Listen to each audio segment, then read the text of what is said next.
On confond trop souvent l'éducation positive avec le fait de ne pas frustrer les enfants. Et c'est souvent comme ça qu'on justifie le fait de sévir, de punir, de contrôler, de frapper même.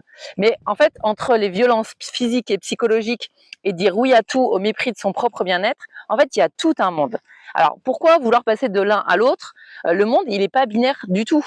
Alors oui, certains enfants vont pas bien parce que leurs parents se sacrifient pour eux et que ça fait plus de dégâts que de bien, mais c'est pas pour ça qu'en coller une à ton ado qui manque de respect, c'est utile. En fait, il y a plein de choses entre ces deux extrêmes, comme le respect mutuel, la confiance, l'amour tout simplement. Et c'est ça l'éducation positive, c'est cet espace au milieu où règne le respect des enfants, mais avant tout de soi. Car on ne peut pas respecter les autres si on ne se respecte pas soi-même. Et c'est là que nos enfants, en fait, ils peuvent devenir des adultes responsables, autonomes et confiants. Pas besoin d'attendre pour voir les résultats de cet entre-deux. Ça se voit déjà dans les familles qui pratiquent l'éducation positive depuis longtemps et qui, eux, vivent heureux en famille.